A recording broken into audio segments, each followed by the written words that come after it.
الحمدللہ رب العالمین والصلاة والسلام علی محمد الامین اعوذ باللہ من الشیطان الرجیم بسم اللہ الرحمن الرحیم۔ خواتین و حضرات، سورہ بقرہ کی آیت 62 زیر درس ہے۔ میں یہ عرض کر چکا ہوں کہ اس پر ایک سلسلہ بیان ختم ہوتا ہے، یعنی یہود کی فرد قرارداد جرم سنا کر یہ بات ان پر واضح کی گئی ہے کہ خدا کا جزا و سزا کا قانون بالکل بے لاگ ہے، اور اس کا خاتمہ اس آیت پر کیا ہے، یعنی چنانچہ سن لو، اس اسلوب میں یہ آیت آئی ہے۔ اس کے بہت سے پہلوؤں کو ہم پچھلے درس میں واضح کر چکے ہیں۔ اب اس آیت کے بارے میں جو سوال ایک پیدا ہوتا ہے، اور عام طور پر لوگ وہ سوال کرتے ہیں، وہ یہ ہے کہ اس میں نبوت پر ایمان کا ذکر نہیں ہے۔ میں نے اس کا جواب یہ دیا ہے کہ دین کی عالمگیر دعوت وہی ہے جو اس آیت میں بیان کر دی گئی ہے،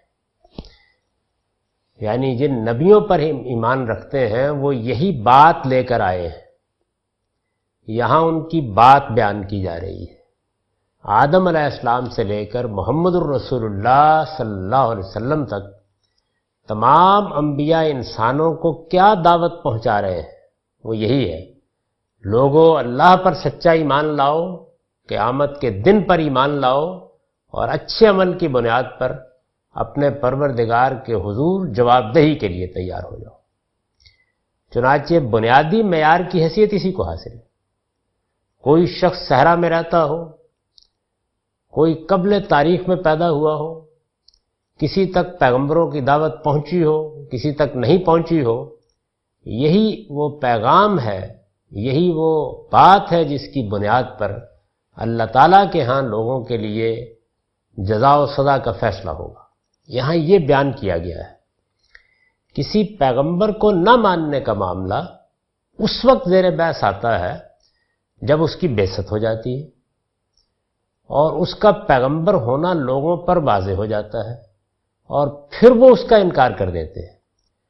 یعنی کائنات اس بات کی شہادت دیتی ہے کہ اس کا ایک پروردگار ہے، ہمارے اندر خیر و شر کا شعور اس بات کی گواہی دیتا ہے کہ قیامت برپا ہونی چاہیے، اور یہ کس بنیاد پر ہونی چاہیے؟ وہی اچھا عمل۔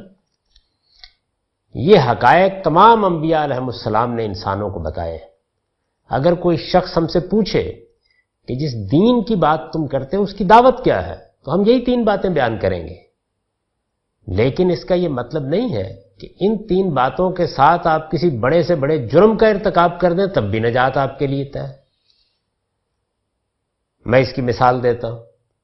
ایک شخص اللہ کو مانتا ہے، قیامت کے دن کو مانتا ہے، اچھے عمل پر یقین رکھتا ہے، کوشش کرتا ہے کہ اچھا عمل کرے، لیکن کسی شخص کو جانتے بوجھتے عمدن قتل کر دیتا ہے۔ قرآن مجید یہ کہتا ہے کہ اس کے لیے ابدی جہنم ہے۔ اسی طرح سے اور بھی جرائم ہیں جن کا اگر کسی شخص نے ایمان کے ساتھ ارتکاب کر لیا ہے، جیسے جانتے بوجھتے شرک کرنا، جیسے بدکاری کو اپنی زندگی کا وتیرہ بنا لینا، یہ سب باتیں قرآن میں بیان ہوئی۔ تو اس طرح کے جرائم اگر کسی شخص نے کیے ہیں تو پھر وہ ان جرائم کی پاداش میں پکڑ لیا جائے گا۔ اللہ کے کسی سچے پیغمبر کو مان کر کے وہ اللہ کا سچا پیغمبر ہے، اس کا انکار کر دینا، یہ بھی اسی طرح کا ایک بڑا جرم ہے، اور قرآن مجید میں کفر کی اصطلاح اسی کے لیے استعمال ہوتی ہے۔ اس کا ارتکاب کوئی مسلمان کرے، کوئی یہودی کرے، کوئی نصرانی کرے، سب مواخذے کی زد میں آئیں گے۔ دوسرے لفظوں میں یوں سمجھ لیجئے کہ ایجابی طور پر، مثبت طور پر دین کی دعوت وہی ہے جو اس آیت میں بیان ہو گئی ہے، اور اس کا معیار بھی وہی ہے جو اللہ تعالیٰ نے نجات کے لیے مقرر کر دیا ہے، لیکن جرائم کی فہرست یہاں بیان نہیں کی گئی۔ کوئی ایک جرم بھی ایسا ہو سکتا ہے جس کی بنیاد پر یہ سب کچھ حقارت ہو جائے۔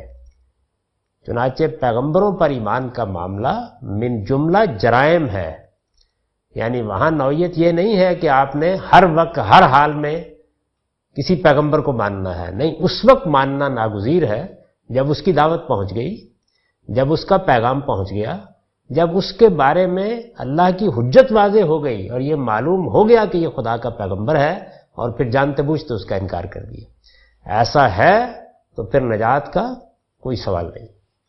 چنانچہ میں نے لکھا ہے کہ اللہ تعالیٰ کی طرف سے یہ بشارت دی گئی ہے کہ یہودی ہوں، نصرانی ہوں، صابئی ہوں، مسلمان ہوں، سب کے لیے اللہ کا قانون یہ ہے کہ جس نے اللہ کو فی الواقع مانا اور قیامت کو فی الواقع مانا اور اچھا عمل کیا، اس کے لیے وہ جنت ہے جس میں نہ کوئی اندیشہ ہوگا، نہ وہ کبھی غمزدہ ہوں گے۔ اللہ تعالیٰ کی طرف سے یہ بشارت ظاہر ہے کہ اس شرط کے ساتھ ہے کہ آدمی نے کسی ایسے جرم کا ارتکاب نہ کیا ہو جو ایمان اور عمل صالح کے باوجود اسے جہنم کا مستحق بنا دیتا ہے، ایسے جرم کا ارتکاب نہ کیا ہو۔ یہ ظاہر ہے کہ کلام کا وہ مضمر ہے جس کو بیان کرنے کی ضرورت نہیں ہے، پورا کا پورا قرآن مجید اس کی شہادت دیتا ہے، عقل عام اس کو مانتی ہے کہ جب مثبت چیزیں بیان کی جاتی ہیں تو جو منفی چیزیں ان پر اثر انداز ہو سکتی ہیں ان کو بیان نہیں کیا جاتا۔ ان میں سے ایک چیز یہ بھی ہے کہ اللہ کا ایک سچا پیغمبر ہے، ہم پر واضح ہو گیا کہ وہ اللہ کی طرف سے آیا ہے اور ہم نے انکار کر دیا، یہ در حقیقت اللہ کا انکار ہے۔ یعنی جس وقت کسی پیغمبر کو خدا کا پیغمبر مان کر اسے جھٹلا دیا جاتا ہے تو گویا خدا کو جھٹلا دیا جاتا ہے۔ جب کوئی شخص اللہ کے فرشتوں کے بارے میں یہ جاننے کے باوجود کہ اللہ نے کہہ دیا ہے کہ وہ ہیں، ان کا منکر ہو کر کھڑا ہو جاتا ہے تو یہ اللہ کو جھٹلانا ہے، تو اس وجہ سے اس کا ذکر نہیں کیا گیا۔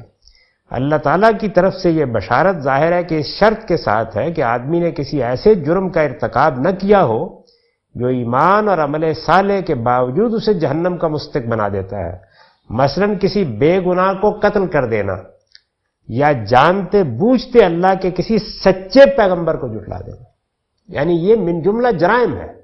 اس کا ارتکاب ہوا تو ہر چیز ختم ہو گئی۔ قرآن مجید یہی بتاتا ہے کہ یہ ساری باتیں ماننے کے بعد جب یہود کے سامنے محمد الرسول اللہ کی نبوت پیش کی گئی اور انہوں نے جانتے بوجھتے انکار کر دیا، قرآن مجید کا مقدمہ یہی ہے ان کے خلاف کہ یہ پہچان گئے ہیں، جانتے ہیں، ان کو معلوم ہو گیا ہے، انکار کر دیا تو اب ہر چیز ختم ہو جائے گی۔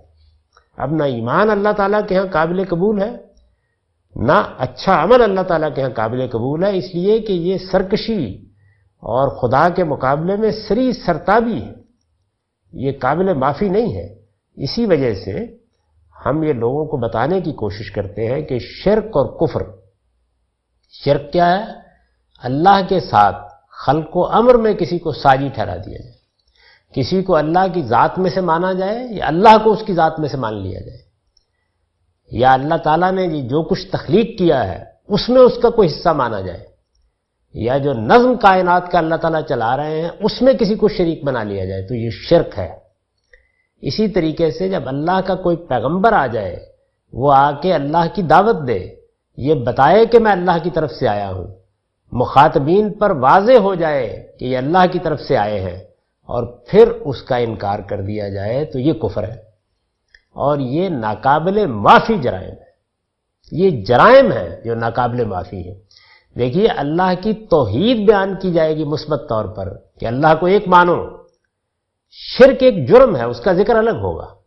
اسی طریقے سے اللہ پر ایمان کا کہا جائے گا، اللہ کے ایمان کے جو فروع ہیں، پیغمبروں پر ایمان، فرشتوں پر ایمان، اللہ کی کتابوں پر ایمان، یہ اللہ پر ایمان کے فروع ہیں، اور یہ اس وقت ایمانیات میں داخل ہوتے ہیں جب اللہ تعالیٰ بتا دے کہ میرے فرشتے ہیں، جب اللہ تعالیٰ کی طرف سے کوئی پیغمبر آ جائے اور ہم پر واضح ہو جائے کہ وہ اللہ کا پیغمبر ہے، اور اللہ کی کوئی کتاب نازل ہو جائے اور ہم جان لیں کہ یہ اللہ کی کتاب ہے اور پھر اس کو نہ مانیں۔ تو اس بات کو سمجھ لینا چاہیے۔ اس کو نہ سمجھنے کی وجہ سے لوگوں نے اس آیت کے بارے میں بہت سے اشکالات پیدا کر دیے ہیں۔ اس میں جرائم کا ذکر نہیں ہوا، اس میں مثبت طور پر اس دعوت کا ذکر ہوا ہے جو اللہ کے پیغمبروں نے پیش کیا، اور وہی اصل میں وہ معیار ہے جس پر سب لوگوں کو پرکھا جائے گا۔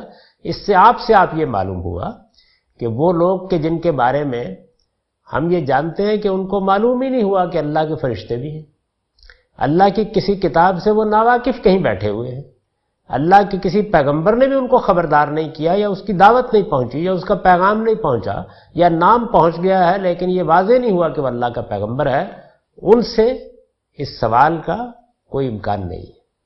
ان کے لیے وہی معیار ہے جو قرآن مجید نے بیان کر دیا ہے۔ تو اس لحاظ سے ہم کہہ سکتے ہیں کہ یہ در حقیقت وہ عالمگیر دعوت ہے جو اللہ کے پیغمبروں نے پیش کی ہے، اور قرآن مجید نے یہاں اس کو بیان کر دیا ہے، اور یہ بتایا ہے کہ ہر طرح کے تعصبات سے بالا ہو کر یہ بات سن لو کہ اللہ کے ہاں تم کسی مذہب و ملت سے تعلق رکھتے ہو، یہ بنیاد ہے جس پر فیصلہ ہوگا۔ اس کے بعد اب فرمایا ہے کہ وَإِذَا أَخَذْنَا مِيثَاقَكُمْ وَرَفَعْنَا فَوْقَكُمُ الطُّورَ، اور یاد کرو جب ہم نے تم سے عہد لیا تھا اور طور کو تم پر اٹھایا تھا۔ یعنی اس سلسلہ بیان میں بات ایک خاص جگہ پہنچی اور اس کے بعد پھر بنی اسرائیل سے خطاب شروع ہو گیا۔ یہی اس سورہ میں اسلوب اختیار کیا گیا ہے۔ اور یاد کرو جب ہم نے تم سے عہد لیا تھا، میں نے لکھا ہے کہ یہ وہی سلسلہ بیان پھر شروع ہوا ہے جو آیت 40 سے چلا آ رہا ہے۔ یعنی آیت 40 سے ایک سلسلہ بیان شروع ہوا، آیت 62 پر اس کو ایک خاص اعلان کے ساتھ ختم کر دیا اور پھر وہیں سے بات شروع کر لی۔ یہ وہی سلسلہ بیان پھر شروع ہوا ہے جو آیت 40 سے چلا آ رہا ہے۔ اور یاد کرو جب ہم نے تم سے عہد لیا تھا، عہد لیا تھا، اس پر البیان کا نوٹ ہے، اصل میں لفظ میثاق استعمال ہوا ہے۔ یہ اس عہد و پیمان کے لیے آتا ہے جو کسی اہم معاملے کے لیے پورے شعور اور احساس ذمہ داری کے ساتھ باندھا گیا ہو۔ یعنی کوئی ایسا عہد کہ جو فی الواقع اہمیت رکھتا ہو، پورے شعور کے ساتھ کیا گیا ہو، پورے احساس ذمہ داری کے ساتھ یہ سمجھ کر کیا گیا ہو کہ ہم فی الواقع اس عہد میں شریک ہو رہے ہیں، اور جس کے بارے میں یہ بات مانی گئی ہو کہ اسے ہر حال میں نہایت وفاداری کے ساتھ پورا کیا جائے گا۔ اس نوعیت کا عہد ہے جس کے لیے عربی زبان میں لفظ میثاق استعمال ہوتا ہے۔ یہاں اس سے مراد وہ عہد ہے جو بنی اسرائیل سے تورات کو مضبوطی سے پکڑے رہنے اور اس کے احکام پر عمل کرنے کے بارے میں لیا گیا۔ یہ عہد تورات میں جگہ جگہ بیان ہوا، بلکہ اگر کہیے تو تورات میں احکام کے ساتھ جو اصل مضمون ہے وہ یہی عہد ہے۔ اس کا ذکر سورہ اعراف کی آیات 169 171 میں تفصیل کے ساتھ ہوا ہے۔ یہاں قرآن نے بالاجمال حوالہ دیا ہے، آگے سورہ اعراف میں اس کی تفصیل کر دی ہے۔ اور یاد کرو جب ہم نے تم سے عہد لیا تھا اور طور کو تم پر اٹھایا تھا، یہ عہد جس اہتمام کے ساتھ لیا گیا یہ اس کا حوالہ ہے۔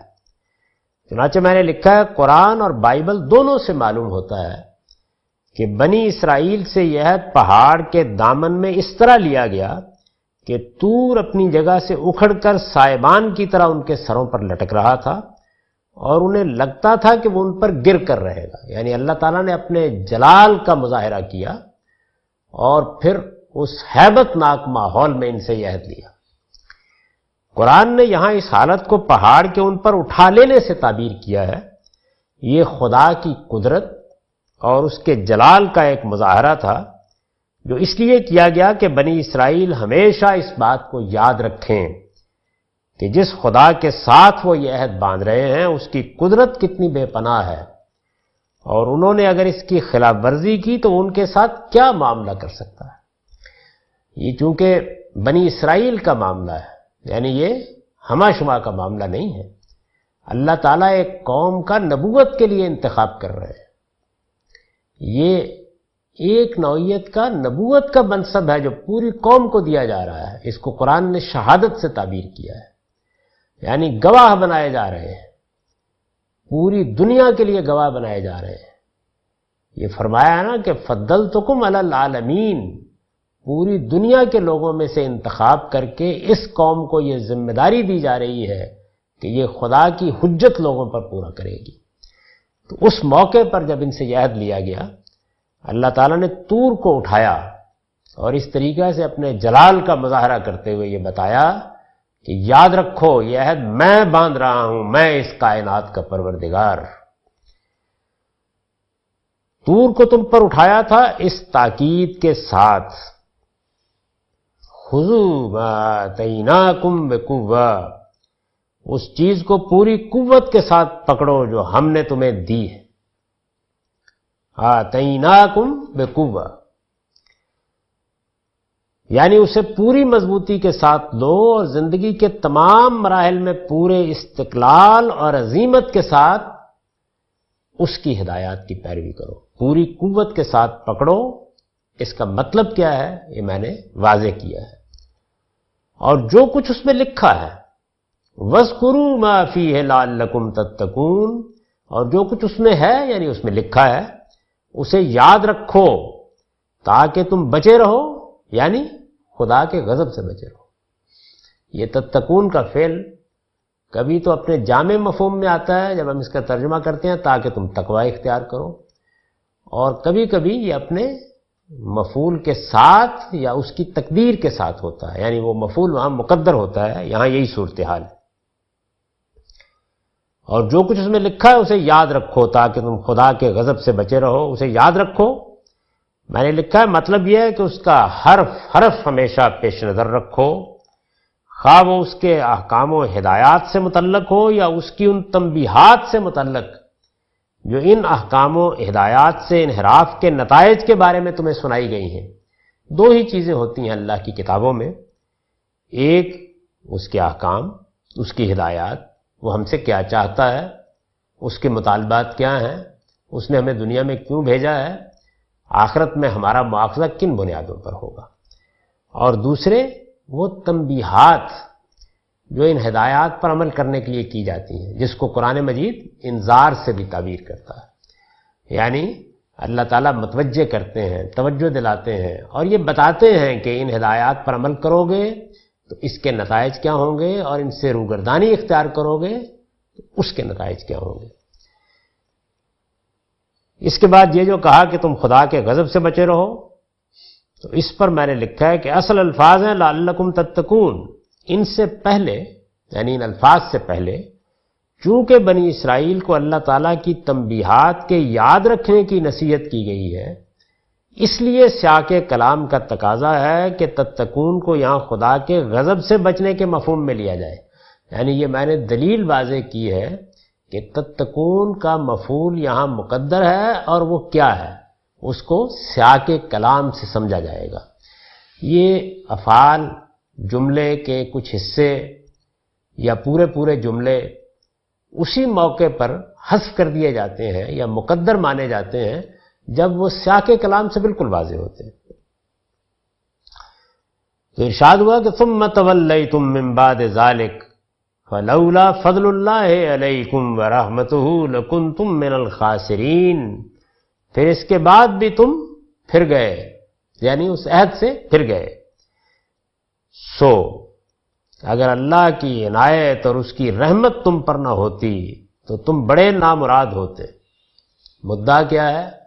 سو حقیقت یہ ہے، حق یہ ہے، سمجھنے کی بات یہ ہے کہ اگر اللہ کی عنایت اور اس کی رحمت تم پر نہ ہوتی تو تم بڑے نامراد ہوتے، یعنی اپنے اس رویے کی وجہ سے. یہ رویہ جو تم نے اختیار کیا جس کا پیچھے ذکر ہوا ہے اس کا نتیجہ یہ نکلتا کہ تم بڑے نامراد ہوتے. تم اس سے پھر گئے، یعنی تمہاری قوم کے لوگ اس عہد سے پھر گئے. یہ البیان کا نوٹ ہے. اسلاف کے کسی فعل پر اخلاف سے خطاب کا یہ اسلوب ہماری زبان میں بھی عام ہے. غرناطہ صدیوں پہلے کے مسلمانوں نے کھویا تھا، لیکن ہم اس زمانے کے لوگوں سے بھی بے تکلف کہتے ہیں کہ مسلمانوں جب تم غفلت کی نیند سو گئے تو غرناطہ تمہارے ہاتھوں سے جاتا رہا. یعنی اپنے دور کے لوگوں کو خطاب کر کے ہم ان کے اسلاف کی تاریخ کی طرف اشارہ کر رہے ہوتے ہیں. یہ زبان کا عام اسلوب ہے. قرآن مجید ادب کی زبان میں نازل ہوا ہے، لہذا وہی اسالیب اختیار کیے گئے ہیں جو زبان میں معروف اسالیب سمجھے جاتے ہیں. تو اخلاف کو مخاطب کر کے اسلاف کے کسی جرم کا حوالہ دینا یا ان کی تاریخ کا حوالہ دینا یہ عام ہے. چنانچہ یہی طریقہ یہاں اختیار کیا ہے. ثم تولیتم من بعد ذلک،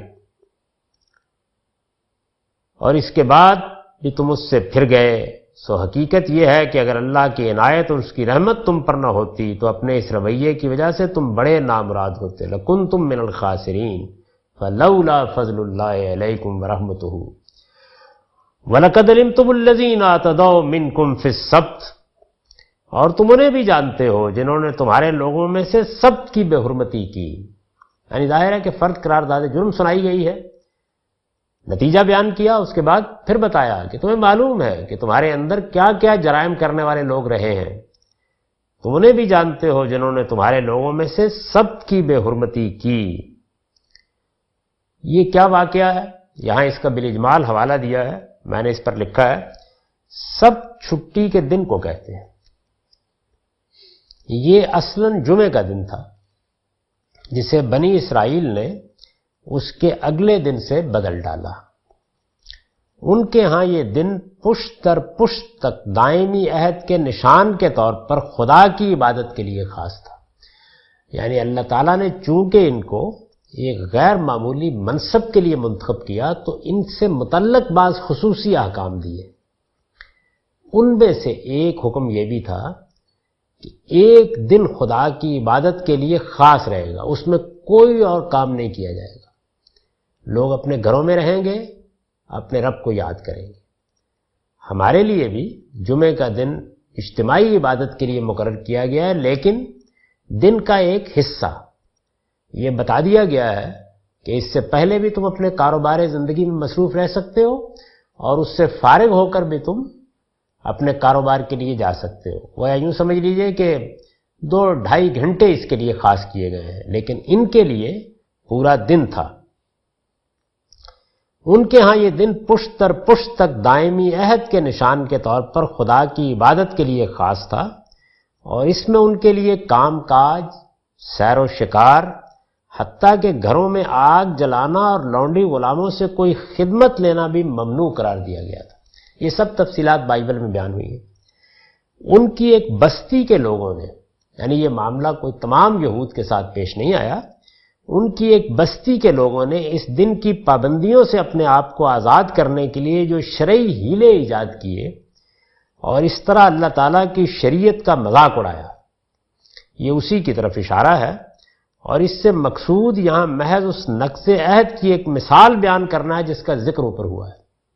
یعنی یہ مثال دی ہے کہ تم نے میرے ساتھ عہد باندھا اور پھر اس کی خلاف ورزی میں ایسے ایسے جرائم کا ارتکاب کیا۔ یہ چونکہ پوری کی پوری قوم ایک منصب پر سرفراز ہے، اس لیے جہاں ان کے کسی ایک گروہ سے بھی اس نوعیت کے کسی جرم کا ارتکاب ہوا ہے اس پر تنبیہ پوری قوم کو کی گئی۔ یعنی ان کی یہ ذمہ داری تھی کہ نہ صرف یہ کہ ہر شخص اس طرح کے جرائم سے باز رہے، بلکہ اگر کوئی ان میں سے یہ کرے تو اس کا سخت محاسبہ کر کے اسے یاد دلایا جائے کہ اللہ نے ہمیں اس منصب کے لیے منتخب کر رکھا۔ تو یہاں یہ بتایا گیا ہے کہ سبت کے دن کی جب تم نے بے حرمتی کی تو نہ صرف یہ کہ ایک غلط کام کیا بلکہ دین کا مذاق اڑایا، ہیلا بازی، یعنی اللہ کا ایک حکم ہے، اس حکم سے نکلنے کے لیے آپ کوئی ہیلا تراش لیتے ہیں، یہ بدترین جرم ہے۔ ایک یہ ہے کہ انسان سے اللہ کے کسی حکم کی خلاف ورزی ہو گئی، ایک یہ ہے کہ اس نے خلاف ورزی کر ڈالی، یہ بھی جرائم ہے، لیکن ایک دوسری چیز یہ ہے کہ اس نے اللہ کو جو علیم بذات الصدور ہے، دلوں کے حال جانتا ہے، دھوکہ دینے کے لیے اپنی دانش میں ہیلا ایجاد کر لیا۔ تو ہیلا بازی یہ بڑا ہی سخت جرم ہے، چنانچہ انہوں نے اس جرم کا ارتکاب کیا، یہ اس کی طرف اشارہ کیا ہے۔ وَلَقَدْ عَلِمْتُمُ الَّذِينَ اعْتَدَوْا مِنْكُمْ فِي السَّبْتِ، اور تم انہیں بھی جانتے ہو جنہوں نے تمہارے لوگوں میں سے سبت کی بے حرمتی کی۔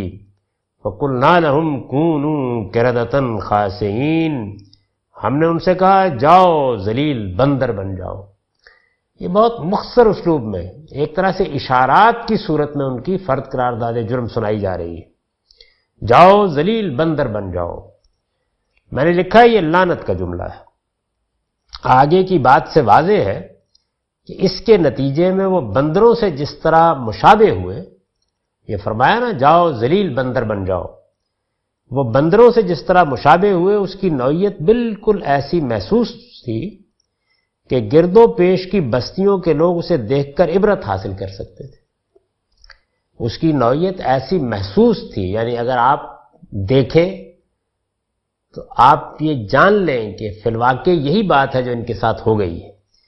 اس کی نوعیت ایسی محسوس تھی کہ گرد و پیش کی بستیوں کے لوگ اسے دیکھ کر عبرت حاصل کر سکتے تھے۔ معلوم ہوتا ہے کہ خواہش نفس کی پیروی میں جب وہ بندروں کی طرح کسی حد کے پابند نہیں رہے تو پہلے ان کی سیرت مسخ ہوئی، یعنی گویا باطن میں جانور بن گئے، اور اس کے بعد ایک ظاہری فرق جو تھوڑا سا رہ گیا تھا وہ بھی بالآخر مٹ گیا، یعنی کچھ ایسی صورت ہو گئی کہ جب کوئی ان کو دیکھے تو معلوم ہو کہ انسان ہے، لیکن ظاہر اور باطن دونوں میں گویا بندر بن گئے۔ یہ صورتحال، یہاں تک کہ اس لعنت نے ان کے ظاہر و باطن ہر چیز کا احاطہ کر لیا، یعنی وہ چیز جو باطن میں ہوئی وہی چہروں پر بھی نمودار ہو گئی۔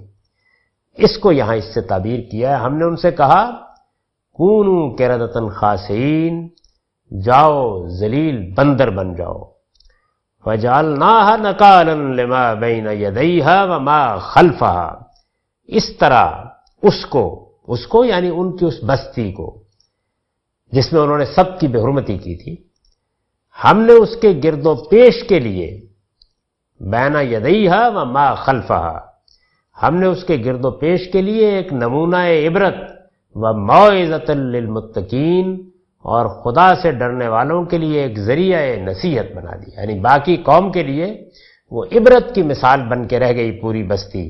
یہ بھی اسی طرح حوالہ دیا ہے کہ جب تمہارے ہاں کچھ لوگوں نے ہیلہ بازی کر کے ہمارا مذاق اڑانے کی کوشش کی تو یہ دیکھو کہ اس کی پاداش میں ہم نے ان کے ساتھ کیا کیا۔ اس پر البیان کا نوٹ ہے، سورہ اعراف کی آیت 163 میں قرآن نے تصریح کی ہے کہ یہ بستی، یعنی جس بستی میں یہ واقعہ پیش آیا، یہ بستی سمندر کے کنارے آباد تھی، اور اس میں ان کی آزمائش کے لیے، یعنی اللہ تعالیٰ نے جب ان کا امتحان کرنا چاہا تو دیکھیے عجیب معاملہ کیا، اس میں ان کی آزمائش کے لیے سبت کے دن مچھلیاں ابھر کر سمندر کی سطح پر آ جاتی تھی، لیکن سبت کے سوا باقی دنوں میں اس طرح نہیں آتی تھی۔ شکار کرنا ہے، اسی پر زندگی ہے، مچھیروں کی بستی ہے، اب اس میں جو دن چھٹی کا مقرر کر دیا گیا ہے عبادت کے لیے خاص ہے، مچھلیاں اس میں، دوسری جگہ سورہ اعراف میں جس کا میں نے حوالہ دیا، یہ تصویر ہے کہ جس طریقے سے نیزے اندر سے نکلے ہوئے ہوتے ہیں اس طرح آ جاتی تھی، لیکن سبت کے سوا باقی دنوں میں اس طرح نہیں آتی تھی۔ محققین کا غالب رجحان یہ ہے کہ یہ مقام یعنی یہ بستی ایلا یا ایلات یا ایلوت تھا۔ اسرائیل کی یہودی ریاست نے یہاں اسی نام کی ایک بندرگاہ بنائی ہے۔ اردن کی مشہور بندرگاہ عقبہ اس کے قریب ہی واقع ہے، یعنی یہ محل وقوع اس کا بتایا ہے۔ حضرت سلیمان کے عہد میں بحر کلزم کے لیے ان کے جنگی اور تجارتی بیڑے کا صدر مقام یہی بستی تھی، یعنی یہ ایک ایسی بستی تھی کہ جو اہمیت کی حامل تھی۔ اس کا محل وقوع بحر کلزم کی اس شاخ کے انتہائی سرے پر ہے جو جزیرہ نما سینا کے مشرقی اور عرب کے مغربی ساحل کے درمیان ایک لمبی خلیج کی صورت میں نظر آتی ہے۔ اگر آپ نقشے میں دیکھیں تو یہ اس بستی کا محل وقوع ہے، اس بستی میں یہ واقعہ ہوا۔ تو فرمایا کہ فَجَعَلْنَاهَا نَكَالًا لِمَا بَيْنَ يَدَيْهَا وَمَا خَلْفَهَا وَمَوْعِظَةً لِّلْمُتَّقِينَ، اس طرح ان کی اس بستی کو جس میں انہوں نے سب کی بے حرمتی کی تھی، اس طرح اس کو ہم نے اس کے گرد و پیش کے لیے ایک نمونہ عبرت اور خدا سے ڈرنے والوں کے لیے ایک ذریعہ نصیحت بنا دیا۔ وَإِذْ قَالَ مُوسَىٰ لِقَوْمِهِ إِنَّ اللَّهَ يَأْمُرُكُمْ أَن تَذْبَحُوا بَقَرَةً، اور یاد کرو، یعنی یہ اسلوب یہ ہے، ایک واقعہ پھر دوسرا واقعہ پھر تیسرا واقعہ پھر اس کے نتائج۔ اور یاد کرو جب موسیٰ نے اپنی قوم سے کہا ان اللہ یامرکم ان تذبحوا بقرہ، اللہ تمہیں حکم دیتا ہے کہ تم ایک گائے ذبح کرو۔ کس لیے؟ آگے کے مضمون سے واضح ہو جاتا ہے کہ قسامہ کے لیے۔ قسامہ کیا چیز ہے؟ قسامہ کا مطلب یہ ہوتا ہے کہ کسی بستی میں قتل ہو گیا ہے تو وہاں کے سب بڑے لوگوں کو جمع کیا جائے اور پھر وہ خون پر قسمیں کھائیں، یہ کہیں کہ ہم نے یہ قتل نہیں کیا۔ یہ گویا مجرم کو پکڑنے کی ایک تدبیر تھی، یعنی قصاص کے لیے ظاہر ہے کہ پہلے مجرم کو پکڑا جائے گا، اگر تو وہ واضح ہے پکڑا گیا ہے، دوسرے کرائم سے مل گیا ہے تو ٹھیک، ورنہ ایک طریقہ یہ قدیم تمدن میں چھوٹی سی بستیاں تھیں، وہاں بزرگ ہوتے تھے، ہر آدمی جانتا تھا کیا صورتحال ہے، ایسا نہیں ہو سکتا تھا کہ کوئی جرم کر کے اس طرح کے بڑے شہروں میں روپوش ہو جائے جس طرح کے اب ہیں، تو اس وجہ سے بستی کے سب بڑے لوگوں کو اکٹھا کر کے بعض اوقات ان سے 50 قسمیں لی جاتی تھی۔ اس کا حوالہ دیا ہے، یعنی یہ جو فرمایا کہ ایک گائے ذبح کرو، تو کس لیے ذبح کرو؟ یہ قسامہ کے لیے ذبح کروائی گئی۔ اس واقعے پر میں نے لکھا ہے کہ یہ نقض عہد کی دوسری مثال ہے، یعنی نقض عہد کی ایک مثال اوپر بیان ہوئی، وہ سب کی بے حرمتی ہے، یہ نقض عہد کی دوسری مثال، نقض عہد یعنی خدا کے عہد کو باندھ کر توڑ دینا۔ اس سے واضح ہے کہ شریعت الہی کے قبول کرنے میں بنی اسرائیل کی ذہنیت شروع ہی سے کیسی ہیلا جویانہ رہی ہے، یعنی ایک ہیلا بازی کا نمونہ وہ ہے، ایک دوسرا نمونہ یہ ہے بچنے کی کیا تدبیریں کرتے تھے۔ وہاں یہ بیان ہوا ہے کہ جو شریعت دے دی گئی اس کے ساتھ کیا کیا، اور یہاں یہ ہے کہ جب دی جا رہی تھی تو کیا رویہ تھا۔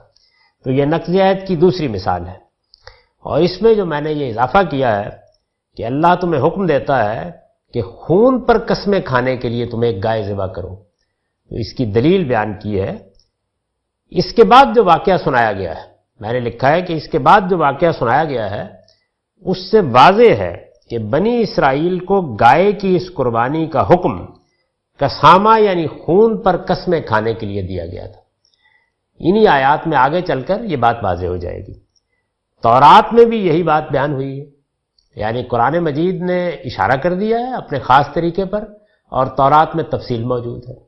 اور میں یہ عرض کر چکا ہوں کہ جہاں اشارہ ہو، قرآن تردید نہ کرے، وہاں تورات کا یا بائبل کا بیان بالکل محکم ہوگا، اس کو قبول کیا جائے گا، اس لیے کہ قرآن مجید کے الفاظ نے اس کی طرف انگلی اٹھا کے اشارہ کر دیا۔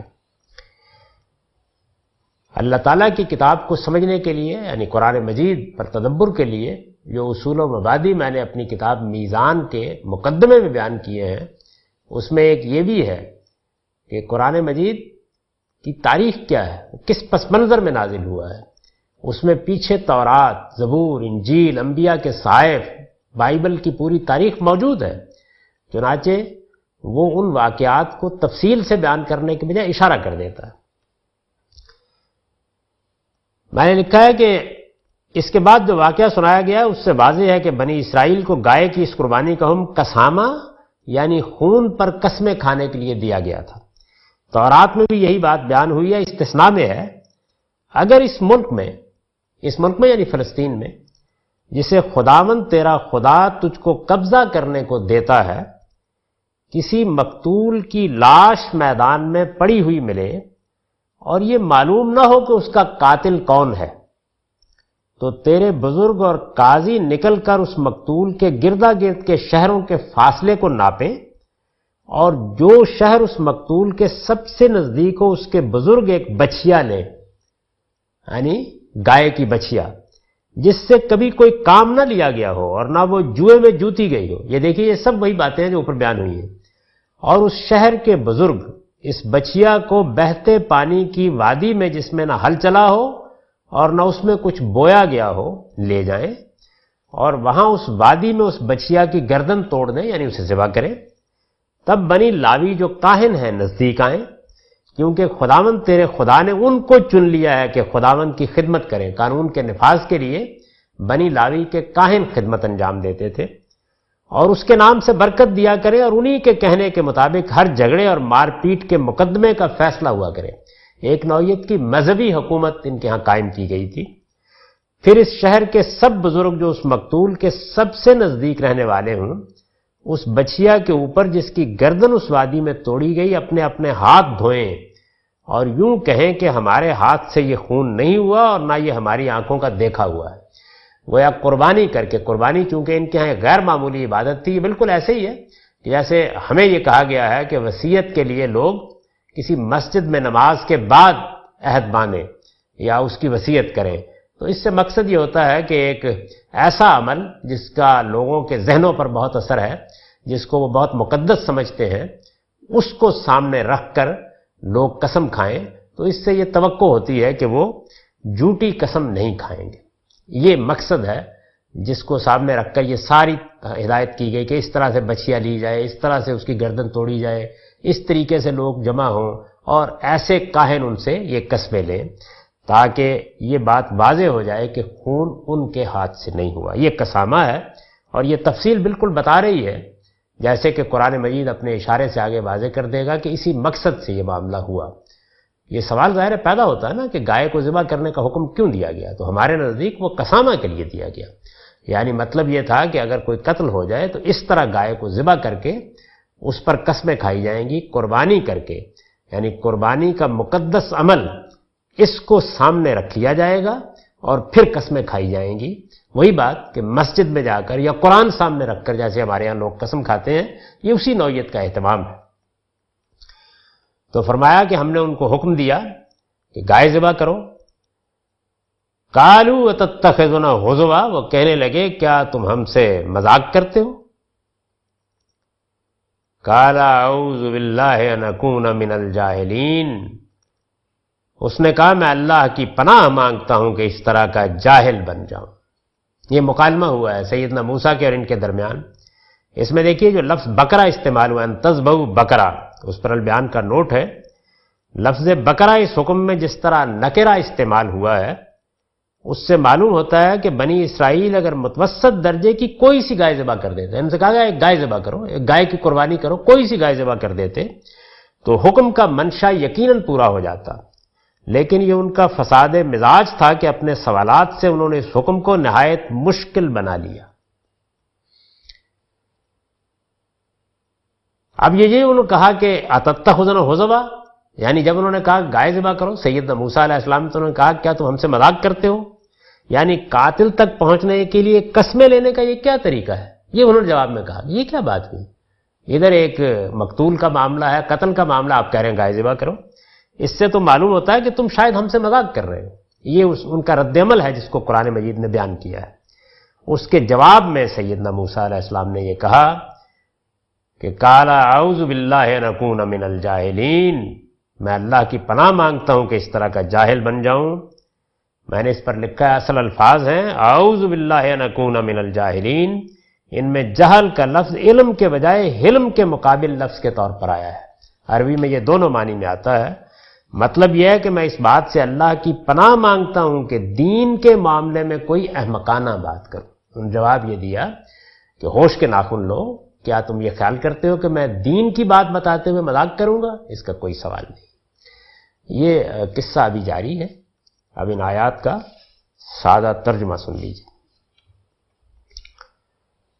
ارشاد فرمایا ہے اور یاد کرو جب ہم نے تم سے عہد لیا تھا اور طور کو تم پر اٹھایا تھا، اس تاکید کے ساتھ کہ اس چیز کو پوری قوت کے ساتھ پکڑو جو ہم نے تمہیں دی ہے، اور جو کچھ اس میں لکھا ہے اسے یاد رکھو تاکہ تم خدا کے غضب سے بچے رہو۔ پھر اس کے بعد بھی تم اس سے پھر گئے۔ سو حقیقت یہ ہے کہ اگر اللہ کی عنایت اور اس کی رحمت تم پر نہ ہوتی تو اپنے اس رویے کی وجہ سے تم بڑے نامراد ہوتے، اور تم انہیں بھی جانتے ہو جنہوں نے تمہارے لوگوں میں سے سب کی بے حرمتی کی۔ تو ہم نے ان سے کہا جاؤ ذلیل بندر بن جاؤ، اس طرح ان کی اس بستی کو جس میں انہوں نے سب کی بے حرمتی کی تھی ہم نے اس کے گرد و پیش کے لیے ایک نمونہ عبرت اور خدا سے ڈرنے والوں کے لیے ایک ذریعہ نصیحت بنا دیا۔ اور یاد کرو جب موسیٰ نے اپنی قوم سے کہا اللہ تمہیں حکم دیتا ہے کہ خون پر قسمیں کھانے کے لیے تم ایک گائے ذبح کرو، وہ کہنے لگے کیا تم ہم سے مذاق کرتے ہو؟ اس نے کہا میں اللہ کی پناہ مانگتا ہوں کہ اس طرح کا جاہل بن جاؤں۔ اقول قولی ھذا واستغفر اللہ لی ولکم ولسائر المؤمنین۔